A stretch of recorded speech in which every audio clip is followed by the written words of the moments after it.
दृष्टीने त्याला त्याचं काय त्याचं महत्व आहे हे समजायला पाहिजे.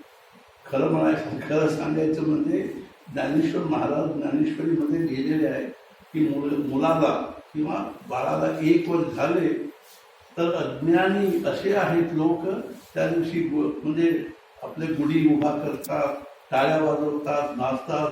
माझ्या मुलाला 1 वर्ष झाले, 1 वर्ष झाले, पण हे लक्षात येत नाही त्यांना की त्या मुलाच्या आयुष्यातलं 1 वर्ष वाया गेले असे त्यांना लक्षात येत नाही. त्या दिवशी काय हे करण्याचे आहे. आणखी मी त्यावेळी सांगत असत, कोणी जरी फोन करतात, हो आमचे आज वाढदिवस आहे, आम्हाला काहीतरी संदेश द्या, किंवा माझं बर्थडे आहे, जन्मदिवस आहे, काहीतरी संदेश द्या. किंवा मी प्रवचनमध्ये सुद्धा सांगत असतो, त्या दिवशी तुम्हाला थोडी वेळ मिळाली तर कुठेतरी कोपऱ्यात जाऊन तुम्ही खूप रडा म्हणत. हो रडायचं का? मग काय करणार तुम्ही? काय आम्ही मिळवलेले आहोत म्हणून आम्ही हसायचं आहे त्या दिवशी. आम्ही काय आपले आयुष्य सार्थक करून घेतलेलं आहे म्हणून आम्ही हसायचं. आम्ही आयुष्य वाया घालवलेलो आहोत म्हणून आम्ही कुठेतरी कोपऱ्यात जाऊन बसून रडायचं. हे नाव जन्म सार्थक मालिकेनंतर कोण पुनरार्दू नक्का नगरा नैदू कदिदू ಒಂದು ಆಯುಷ್ಯ ನಾವು ವ್ಯರ್ಥ ಮಾಡಿಕೊಂಡ್ವಿ ಅನ್ನೋ ಭಾವನೆ ಇರೋದು. ಅಸಮಾಧಾನ ವ್ಯಕ್ತಪಡಿಸುವ ದಿವಸ ಅಂದ್ರೆ ಹುಟ್ಟಿದ ದಿವಸ. ಅದನ್ನ ಹೇಳ್ತಾನೆ, ಜಬ ಹಮ್ ಪೈದಾ ಹುವೆ जग हसे हम रोए ऐसी करनी कर चलो. जो कुछ दिन बचे हैं उसमें ऐसी करनी कर चलो हम हसे जग रोए. आयुष्याचा भरवसा नाही म्हणून शक्य तितक्या त्वरेने व तळमळीने कृतार्थ होण्याचा प्रयत्न करावा असे भगवान मला सुद्धा. आयुष्यातून भरवसे ಇಲ್ಲ, ಆದ್ದರಿಂದ ಇಷ್ಟು ವರ್ಷ ಅಂತೂ ಹೋಗ್ಬಿಟ್ಟಾವೆ. ಆದ್ದರಿಂದ एका दृष्टीने हे म्हणजे संतोष मानण्याचा दिवस, एका दृष्टीने आपलं असं वाटायला पाहिजे की माझे भविष्य तरी चांगले होऊ दे, या दृष्टीने मला सारखे लक्ष माझ्या स्मरणामध्ये ठेवण्याचे दिवस. आणि या दिवशी आपण सद्गुरूंना प्रार्थना करायला पाहिजे. आम्हाला खूप छान वाटतं की खूप आनंद संतोष वाटतं की अर्थात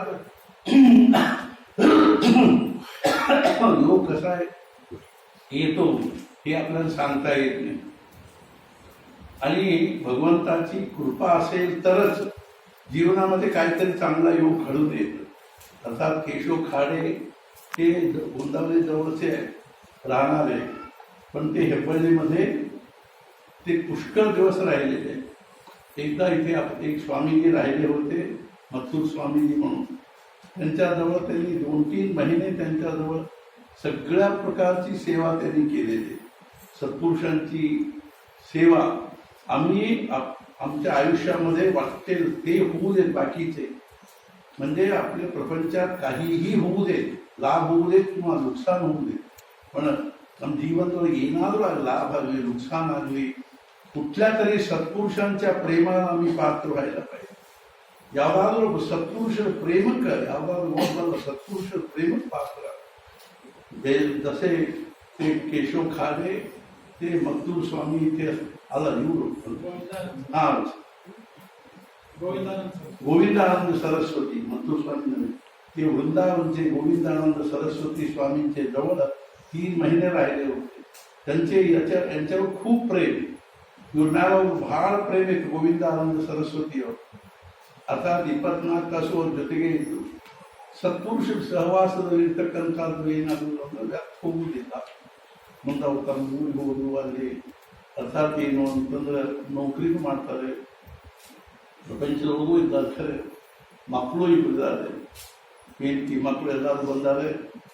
ಅರ್ಥಾತ್ ನಿಜವಾಗಿಯೂ ಅವ್ರ ಭಾಗ್ಯದಿಂದ ಸದ್ಗುರು ಸಾನ್ನಿಧ್ಯದಲ್ಲಿ ಆ ಮಗು ಗುರುಪ್ರಸಾದನ ಒಂದು ಹುಟ್ಟಿದ ದಿವಸ ಇಲ್ಲಿ ಸಹಜವಾಗಿ ಒದಗಿ ಬಂದಿರುವುದು ಸಹಿತ ಮಹಾರಾಜರ ಕೃಪಾ ಅಂತ ಹೇಳಬೇಕು. ಜೀವನದಲ್ಲಿ ನಮಗೆ ಎಲ್ಲೇ ಆಗಲಿ ಯಾವುದೇ ಸತ್ಪುರುಷರ ಸೇವೆ ಮಾಡತಕ್ಕಂಥ ಅವಕಾಶ ಇತ್ತು ಅಂದರೆ ಅದರಂಥ ದೊಡ್ಡ ಭಾಗ್ಯ ಆಗುವುದಿಲ್ಲ. आज परिस्थिती हल्लीची परिस्थिती अशी झालेली आहे, मुंबईसारख्या शहरामध्ये समजा प्रत्यक्ष ज्ञानेश्वर महाराजच घरी आले आणि आम्हाला खूप आनंद वाटतो. या या या ते अकस्मात एकटे आले तर थोडं हरकत नाहीये, आणि जोगे आले ನಾಲ್ಕು ಜನರು ಬಂದರೆ फजिती आम्हाला छोटेसे घर असतं. ज्ञानेश्वर महाराज म्हणाले मी थोडीशी वेळ काढून आलेलो आहे, 1-2 महिने इथे राहणार. ಒಂದು ಸ್ವಲ್ಪ ಸಮಯ ತಕ್ಕೊಂಡ್ಬಂದಿನಿ, ಒಂದು 2 ತಿಂಗಳು ಇರ್ಬೇಕಂತ ಮಾಡಿದ್ದಿದೆ. ನಾವು 4 ಮಂದಿ ಇರೋದಿದ್ದೀವಿ. काय उत्तर देतो तुम्हीच विचार करा. आपण फार मोठे आहे. ज्ञानेश्वर भगवान विष्णू पण भगवंताचे अवतार आहे आणि आम्ही वाटेल ते करून सुद्धा आम्ही आपल्याला आमचं भाग्य आहे 2 महिने ನಿರ್ವೇಕನ್ ಮಾಡಿ ನಮ್ಮ ಭಾಗ್ಯದ ಇವತ್ತು ನಾವು ಎಷ್ಟು ತ್ರಾಸ ಆದರೂ ನಿಮ್ಮಲ್ಲಿ 2 ತಿಂಗಳು ಇಟ್ಕೋಬೇಕು ಎಲ್ಲ ಕಡೆ ಇದ್ದರಿ. ಆದ್ರೆ ನೌಕರಿ ಒಂದು ಹೋಗ್ಬೇಕು, ಹೆಂಡತಿನೂ ನೌಕರಿ ಮಾಡ್ತಾರೆ ಮತ್ತು ಮಕ್ಕಳು ಎರಡು ಭಾಳ ಓಡಾಡೋದು, ಭಾಳ ಕಿಡಿಗೇಡಿ ಅವರು. ಹಿಂಗಾಗಿ ಪಾಪ ನಿಮಗೆ ತ್ರಾಸ ಆಗ್ತದೆ, ನಿಮಗೆ ತ್ರಾಸ ಆಗ್ತದೆ ಭಾಳ ನಮ್ಮ ಮನೆಯಾಗಿದ್ರಿ ಅಂದರೆ. ಆದ್ದರಿಂದ ನಾಳೆ ಒಂದು संघर प्रयत्न ಮಾಡಿ उद्या एक दिवस कसे तरी प्रयत्न करू. मला नोकरी आहे, बायकोला नोकरी आहे आणि मुलं सकाळी सकाळी शाळेला जाणार आणि फार गोंधळ करणारी मुलं आहेत, आपल्यालाच त्रास होतं. म्हणून मी अगदी कळकळीने सांगतो, परत केव्हा तरी तुम्ही सुट्टीमध्ये या.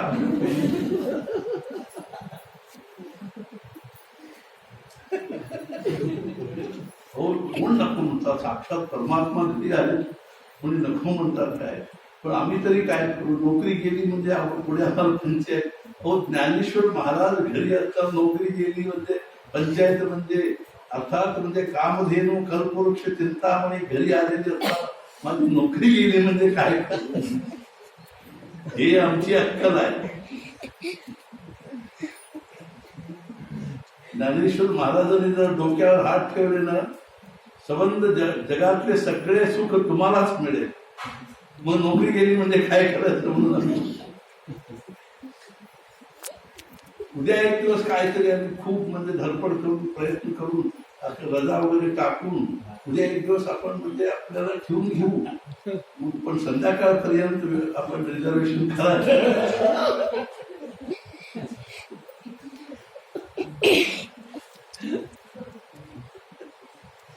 म्हणजे आपल्याला त्याची कल्पनाच नाही. सत्संग काय आहे, जीवनामध्ये खरे अर्थ काय आहे असू दे, पण तरी सुद्धा आम्ही मनुष्य होऊन जन्माला आलेलो आहे. त्याचे म्हणजे म्हणून मी काय म्हणतो की त्यांना गोविंदांत सरस्वतीच्या सहवासात जे त्यांना मिळालेले आहे ते त्या भाग्यानेच आणि महाराजांच्या सान्निध्यात ते गोंदावलेमध्ये सुद्धा अगदी जवळ राहणारे वरचेवर गोंदावले महाराजांचे दर्शन इथे येण्यामध्ये त्यांना खूपच म्हणजे हे आहे, आवड आहे आणि फारच इथल्याविषयी त्यांना भावना आहे, श्रद्धा आहे. त्यामुळे बाकीच्या परिस्थितीला काही महत्व नाहीये. किती श्रीमंत असो, गरीब असो, ते सगळे एक प्रकारचं भ्रम आहे. पण अर्थात महत्व आहे समाधानाचं. आपण किती समाधानी आहोत त्याला महत्व आहे. त्याच्यामध्ये गरिबी श्रीमंतीला महत्व नाहीये. म्हणून त्यांची मुलं सुद्धा खूप चांगली मुलं आहेत दोघे. आणि महाराजांच्या चरणी मी प्रार्थना करतो की महाराजांनी त्यांना त्या मुलांना आई वडिलांना आणि घरातल्या सगळ्या माणसांना आणि तसेच या संदर्भामध्ये उपस्थित असलेल्या आम्हाला सर्वांना महाराजांनी अत्यंत कळकळीने आयुष्य, आरोग्य आणि ऐश्वर देऊन कृपा करून तसेच आम्हा सर्वांना आणि त्या मुलांना लहानपणीच तिथला संपर्क, गोंदावलीचे संपर्क, हे सगळे ते खरोखर फार मोठे भाग्याची गोष्ट आहे. कसे का होईना साधू संतांच्या सहवासात राहण्याचे भाग्य प्राप्त झाले. आम्ही सगळे आपल्या प्रपंचातले सगळे आमचे गेले म्हणून आम्ही सत्पुरुषांच्या सान्निध्यात येऊन पडलो. भाग्य आहे. इथे धारवाडला कोणीतरी पहिल्यांदा खूप पूर्वी एक बाई आठवडे येत होती आणि पुढे थोड्या दिवसाने म्हणजे 2 वर्षाने त्यांचे येणे बंद झाले म्हणजे येणे जमलं नाही. त्यांना मी म्हटलं की काय तुम्ही हल्ली येत नाही की बरांगी ಮುಂಚೆ ಬರ್ತಿದ್ದಿಲ್ಲ, ವಾರ ಬರ್ತಿದ್ರಿ ಬರಂಗಿಲ್ಲ ಹೆಣ್ಮಕ್ಳಿಗೆ. ಅವ್ರು ಹೇಳಿದ್ರು, ಏನ್ರಿ ನಮ್ಮ ಯಜಮಾನ್ರು ದೊಡ್ಡ ಮನೆ ಕಟ್ಸಾರಿ, ಹಿಂಗಾಗಿ ಮನೆ ಎಲ್ಲ ಕಸ ಹುಡುಗೋದು ಮಾಡೋದು ಇದ್ರೊಳಗೆ ಟೈಮ್ ಹೋಗಿಬಿಡ್ತಾರೆ. आज हे बळी काढले गेलं. तिथे मोठे घर बांधलेले, दिवसभर ते घरात केर काढणे हे त्या कामामध्येच सगळे वेळ निघून जातो. त्यामुळे हे बळीला येणे जमत नाही म्हणतो. मी म्हटलं आग लावा त्या घराला. जे घर आपल्याला सद्गुरूकडे जायला आड येत आहे. जरी वसो संपत्ती सदन सुखू, सुहृद मातु पितु भाय, सन्मुख होय रामपद, करेन सहस सहाय. तुलसीदासांनी लिहून पाठवलेले मीराबाईला पुढचे थोडस सांगणे राहिले. तेव्हा ते बोलत असताना काय सांगायचं राहिले ते पत्र वाचून, तुळशीदासांचे पत्र वाचून ते मेवाडून कुठे निघून गेले, वृंदावनला निघून गेले.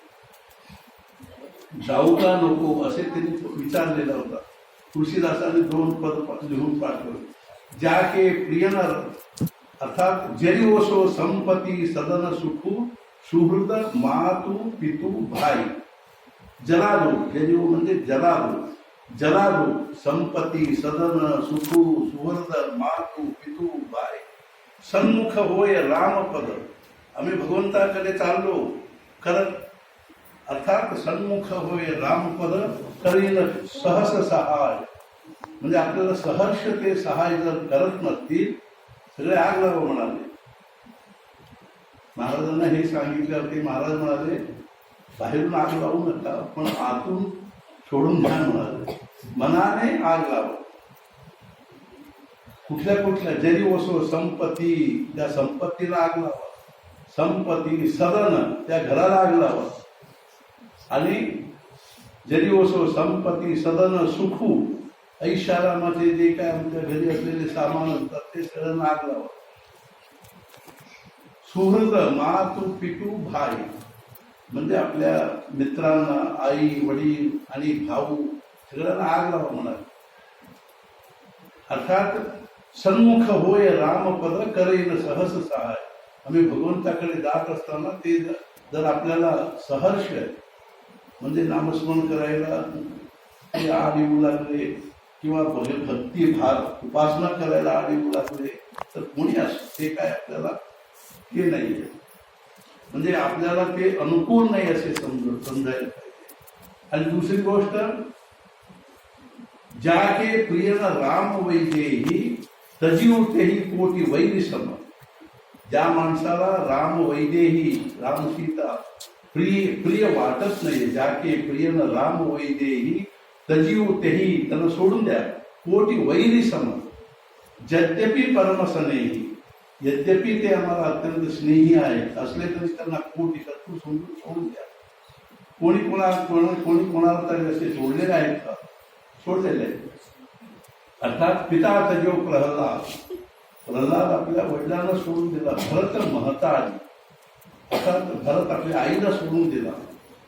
शेवटपर्यंत तो मा नाही म्हटला, महाराणी कैकेयी असे म्हणायचे. आणि आईला सोडून दिलं. काय बोललेलं आहे काय रामायणामध्ये. छे, मला जन्म देण्याच्या ऐवजी तू मांझ झाली असली तर किती जरी बरं झालं असतं, किंवा आताच जन्माला आलो तेव्हाच तू मला गळा दाबून मारले असते तरी मी माझे जन्म म्हणजे हे सगळे मला सोसावं लागलं नसतं. भरत महता आली, गुरु तजो बली चक्रवर्ती गुरुला सोडून दिला. कंत ब्रज बनिता, गोपिका स्त्रियांनी आपल्या नवऱ्याला सोडून दिले. आणि कंत ब्रज बनिता गुरु तजो, विभीषण आपला बंधूला सोडून दिला. आणि हे सगळे सोडल्यामुळे त्यांना लोक नावं ठेवले का? नाही, भय जग मंगलकारी, जगामध्ये ते मंगलकारी म्हणून घेतले. त्याचा अर्थ आपला ध्येय काय? भगवंत आहे. ते ध्येय आपल्या डोळ्यासमोर ठेवून जर आपण आपल्या जीवनात एक एक क्षण घडी ने घडी सार्थकाची करावी, एक एक क्षण जर सार्थक करून घेतो खरोखर भाग्य आहे.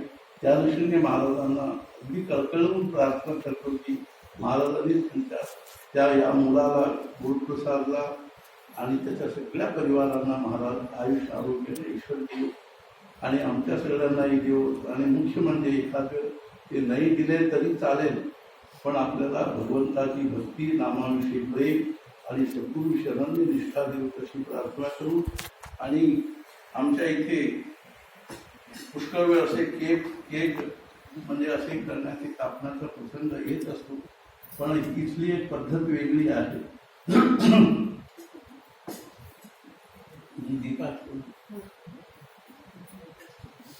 आम्ही इथे ते हॅपी बर्थडे किंवा त्या म्हणजे प्लॅस्टिकच्या चाकूने केक कापणे वगैरे असे आम्ही करत नाही. त्याला ते आहे विदेश म्हणजे पाश्चात्य पद्धती आहे, पण त्याला आपण भारतीय संस्कृतीला असे आपण थोडेसे त्याला वळण देऊन आम्ही त्याचे आचरण करतो आहे. आणि मुख्य म्हणजे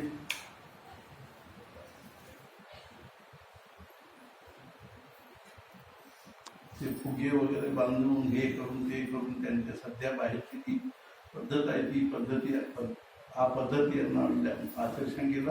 ಮುಖ್ಯವಾಗಿ ಅದಕ್ಕೆ ಒಂದೇನು ಅಂದ್ರೆ ಸದ್ಗುರುಗಳ ಒಂದು ದಿವ್ಯ ಸಾನ್ನಿಧ್ಯದಲ್ಲಿ ಆಚರಿಸ್ತೀವಿ ಅನ್ನುವಂಥ ಭಾವನೆಯಿಂದ ಇದನ್ನು ನಾವು ಸದ್ಗುರುಗಳಿಗೆ ಸಮರ್ಪಣೆ ಮಾಡಲಿಕ್ಕೀವಿ ಅನ್ನುವಂಥ ಭಾವನೆಯಿಂದ ಇದನ್ನು ಆಚರಿಸ್ತಾ ಇರೋದು. ಆದ್ದರಿಂದ ನಾವು ಇದನ್ನು ಆ ಪದ್ಧತಿಯಲ್ಲಿ ಆಚರಿಸ್ಕೊಂಡು ಆ ಹುಡುಗಿಂದೆ ಆ ಮಗುವಿಂದ ಬರಬೇಕು. ಗುರುಪ್ರಸಾದ್ ಇकडे